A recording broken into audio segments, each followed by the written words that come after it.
Thank you, Mr. Speaker. I will be brief, but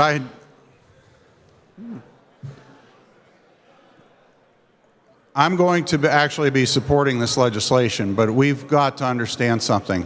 This does not even come close to fixing it. The representative from Blair County was right, the representative from Johnstown was right, and most recently, representative from Lebanon County. We've got this body, previous governors, previous legislatures have put us into this, as well as my old unions. They contributed to this as well. So this is something that it goes across the board as far as the responsibility. You know, there wasn't nobody contributed more than the public sector unions, of which I was a member and which I contributed to this through my union dues. But we have to start addressing this problem. The one thing that this bill does, and believe me, that is the only thing, it doesn't address the unfunded liabilities, but what it does is it gets, I try and liken this to a big aircraft carrier, turning a big aircraft carrier or a super tanker. We're at least starting to turn the rudder in the right direction. But Representative Ryan was absolutely correct. Folks, we are going to be bankrupt. If you shut down the entire state government, took the $30 billion that we have, that we collect, the extra $60 billion or so that the feds send our way, you don't plow a road, you don't fix a road, you don't put a trooper on a road, we still can't pay the entire unfunded liabilities. And yet, we're not addressing the root of the problem. One of the root causes is the way we're doing the contract negotiations. We got stuck with $900 million just this last year in annual increases in salaries to our state employees. That's $1 billion, ladies and gentlemen. $1 billion that we got stuck with the bill for. Now, how does that happen? Because we didn't have any way of saying no. How that happens is you got people in the Office of Administration who have AFSCME employees working for them, and they know that if they get a pay raise, then if their employees get a pay raise, then they're going to end up getting one. So in effect, you've got the negotiators for the Commonwealth negotiating against themselves if they're going to try and be fiscally responsible.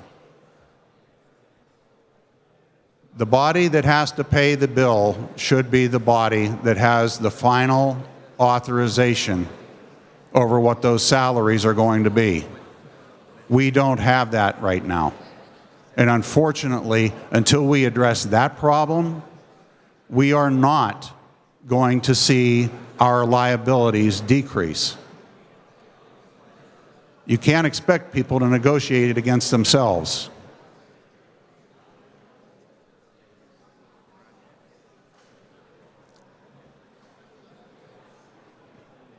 We do have a constitutional obligation to take care of the contracts that we've entered into.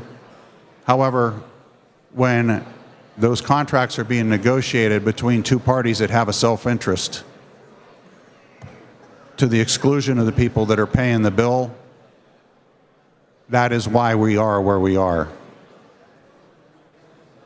While the rest of the nation took a pay cut over the last 15 years, the median family income decreased. In Pennsylvania, more than most. In fact, over that 15-year period, my district took an $1,100 pay cut in median family income, and we're at half the national average. And yet we're shedding people in Pennsylvania. We're going to lose 1, possibly 2 congressional seats because of the migration out.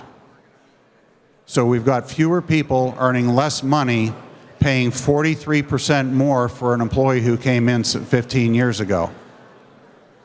And to replace somebody going into that position, it's 23% more. Representative, please suspend. I know you're still in the middle of your remarks, but if everybody could please take their seats. Members, please take your seats.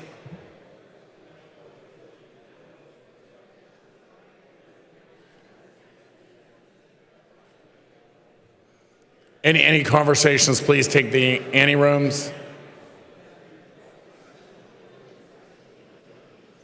Sir. Thank you, Mr. Speaker. I'll wrap up with this. The only reason we should be voting for this bill is that it does turn the rudder on that big old supertanker or that big old aircraft carrier in the right direction. We are shifting the risk.